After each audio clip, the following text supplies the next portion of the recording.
Section 4.1 Exponential Functions and Applications.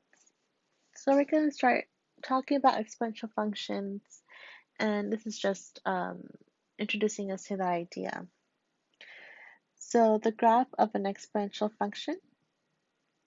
As the name implies, exponential functions involve exponents. However, unlike quadratic functions, which have a variable with an exponent of 2, or a polynomial function which have variables with exponents 3, 4, or higher, or even rational functions which can be expressed using negative exponents, exponential functions differ from all the functions we have studied in this course so far, in that the variable is now the exponent. Definition: a function of the form f of x equals b of x, where b is greater than 0 and b is not equal to 1, is called an exponential function with base b. There are two requirements on the base of an exponential function. 1. There must be a b not equal to 1, so this base cannot be 1. Because f of x to equal to 1 raised to the x power is always going to give us a 1. 2. We must have b greater than 0 or positive to avoid non-real complex values with exponential functions evaluate at a certain value such as x equals 1/2. We start our discussion on the graphs of exponential functions with the simplest exponential function f of x equals 2 with the exponent of x. So here we have a chart made out already so that we can graph it. So we see that a function f of x equals 2 raised to the x will have these points. So just to recall really quick, if I have a number raised to a negative exponent, all it does is make the negative positive by changing it from a numerator position to a denominator position, or vice versa. So when I have 2 raised to negative 1/2, I get half. 2 raised to negative 2, I get 1 over 2 squared, which is 4. 2 raised to negative 3, 1 over 2 to the third power, which is 1/8. And when it's even, well, that's pretty straightforward. 2 to the 0 power is 1, 2 to the first power is 2, 2 squared is 4, and 2 cubed is 8. Okay, so when we graph our function, it looks like this. And we go ahead and connect our dots. That's our exponential function. We'll talk a lot more about their graphs and how to graph them in the next section.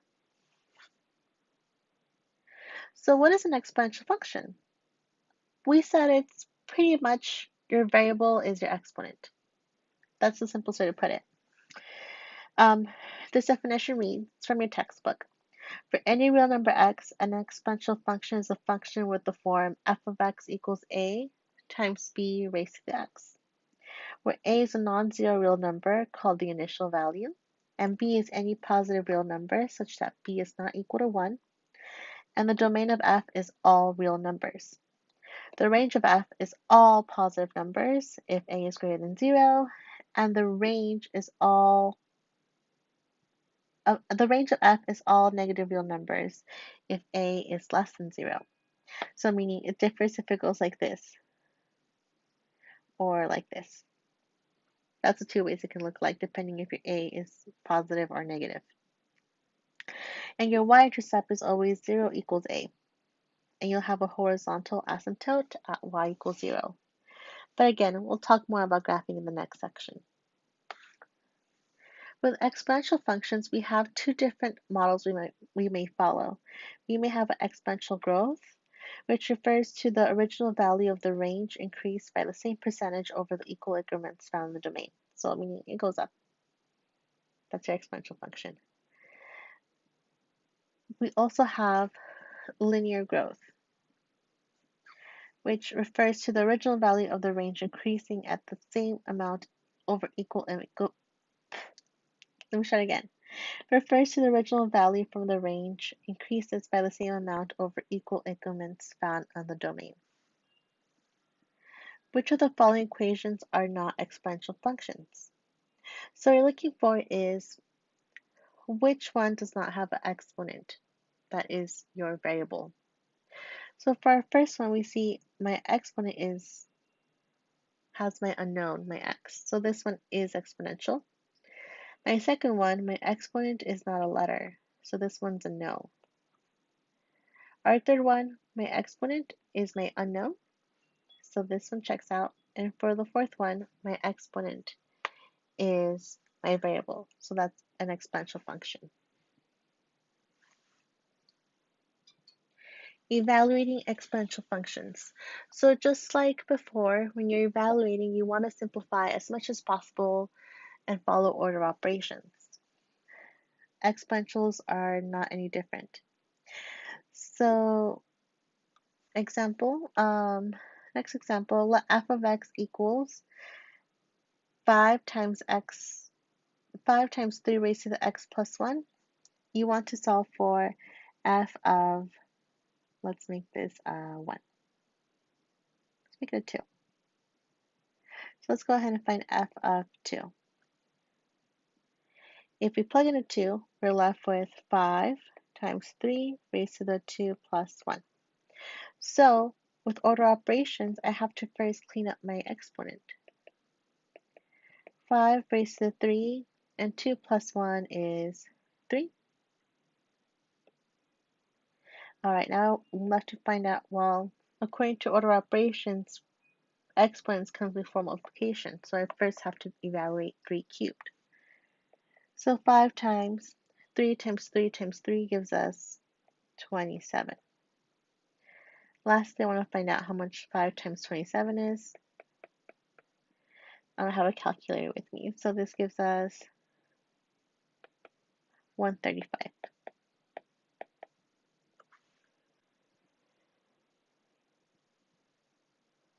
All right, so that was our introduction to exponential graphs and a quick introduction to functions and how they look like. Let's move forward with applications of these exponential functions. So first we have the natural exponential function. In this section, we have discussed exponential functions with the base. Well, we saw a base of 2, and we haven't worked with those just yet. Now, for our next topic, we will introduce the irrational number e as a base of our exponential function, often referred to as a natural exponential function. Just as pi, which is something you've seen before, is an irrational constant that can be approximated to be about 3.14, think of e like pi. It's the same idea. E is a non-terminating, non-repeating decimal which can be approximated to be about 2.7. Now, your definition, you'll see it in calculus, and it's the limit as n is approaching infinity of 1 plus 1 raised to the nth, 1 over n raised to the nth power. For the purposes of this course, a calculator will be used to determine the expression involving e. So your calculator, just like it has a pi button, it should have an e button. Yes, even a scientific calculator has an e button. Okay, so let's see the graph of it. Graph each of the following exponential functions. So let's start off by graphing f of x equals e to the x. Well, e to the x is just a button, and we said it's about 2.7. So our first, if we plug in 0, any number to the 0 power is 1, with the exception of 0. E to the first power is e, which is about 2.7. Now for the next couple of points, we can use a calculator if you wanted more points. But that's good enough. This is our graph of e.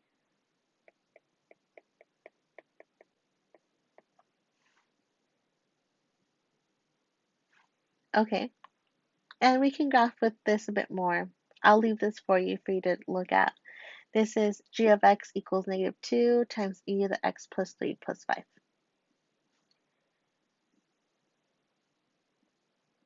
Calculations involving exponential expressions. When working with e, we use the approximation of 2.718 for our continued use of e, and you value for most exponential expressions. You will use calculators. So looking at your calculator or your cell phone, yes, your cell phone also has the E button. Maybe if we turn it sideways, you'll have more options. So your calculators might have a button that looks something like Y the X button or a caret. That is for an exponent. So try typing weird exponents. So try typing 3 raised to the 2.8 power. You should get something like this. And this is for just exponents in general, how to raise something raised to an exponent, something other than 2. What about 2.4 raised to the 1.9? Type that in your calculator and make sure it matches.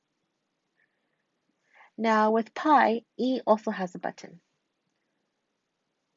So we said E is about 2.7, but you can have buttons in your calculator like this. You might have an E with a caret, an E with an X, or just an E.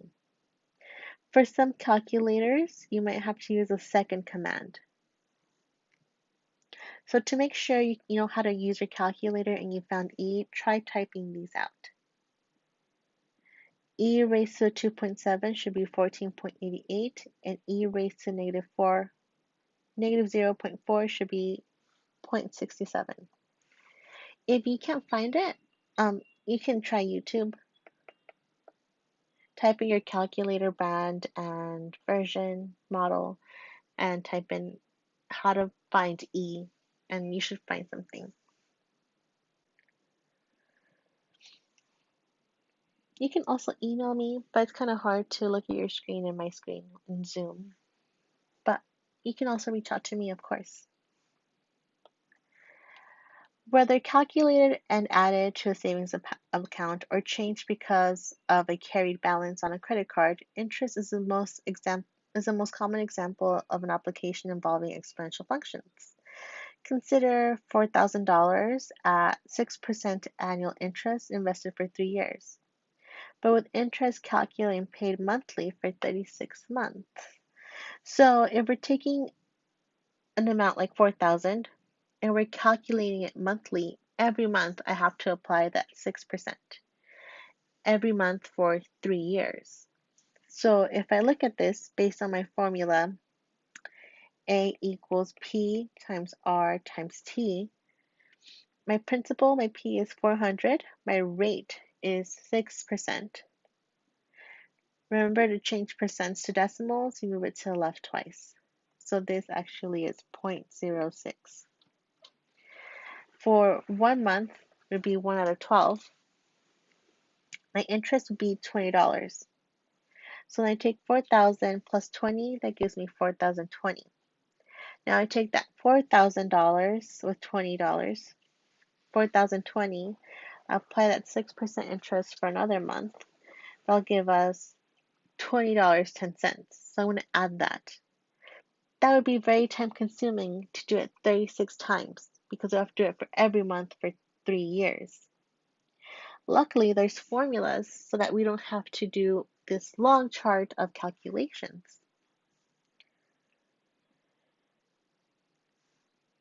In general, the formula for calculating the account of a balance of P dollars at an annual interest rate R compounded n times for T years is A equals P times 1 plus R over n times T. Caution, big caution, make sure to enter R as a decimal. So move your decimal to the left twice.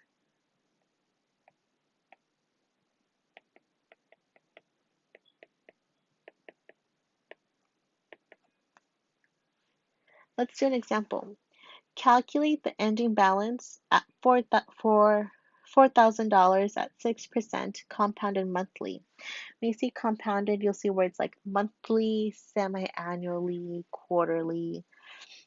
So we have monthly, so n is 12 for 3 years. So let's go ahead. We have our formula. Let's fill out our pieces. So we need to find out what A, P, R, N, and T are. Let's see what we get. So A is our amount. That's our answer. We're going to figure that out. P is our starting amount. Our P is 4,000. Our rate is always your percent. So R is always percent, so I have 6%. Remember, change it to a decimal, so we move it to the left twice. So 1, 2, we have 0.06. That's what you want. Add is how many times it's compounded. So we have compounded monthly. There's 12 months in a year, so we get 12. And T is years, 3 years. Okay, let's plug all these pieces into our formula so that we are here. Now it's a matter of putting it into your calculator. Now I do it piece by piece. So I first multiply my exponents, I get 36. And then I would punch this into my calculator. Maybe starting with this. 0.06 divided by 12, press the enter button, get an answer. Then plus 1, and then take all of that and raise it to the 36th power. Then press enter again, then multiply it by 4,000. Your answer is about 4786.72. All right, there's another example. The work is there. Try it and see if you get the right answer. I suggest you try labeling your points and all these values given.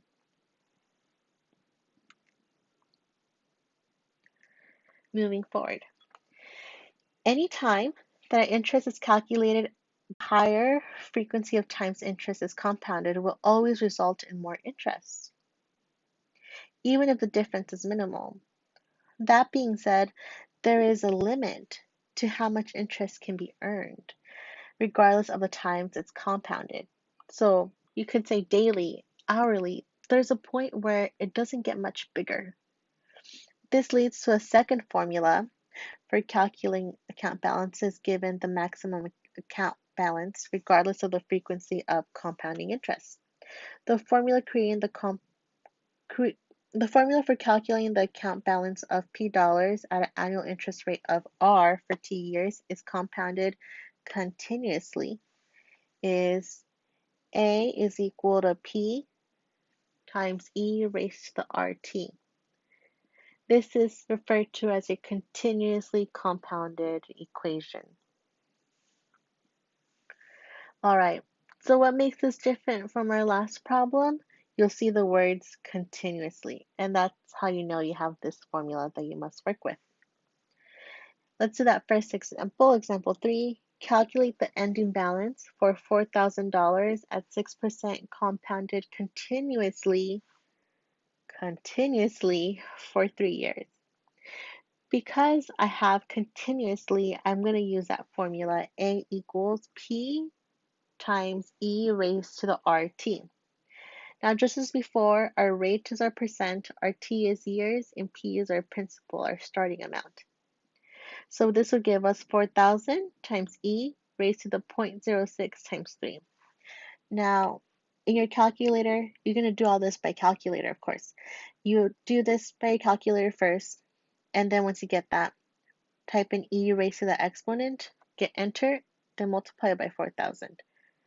If you get a different number, then we need to practice it. If you can't get it, make sure to ask me, email me. All right, that's it for section 4.1. Your homework is 31, 61, 63, 65, and 67. It's not a lot. It's mostly those ending problems. That's what your homework is. We'll see a lot more of exponential functions and how to graph them in the next section. All right, that's it. Thank you.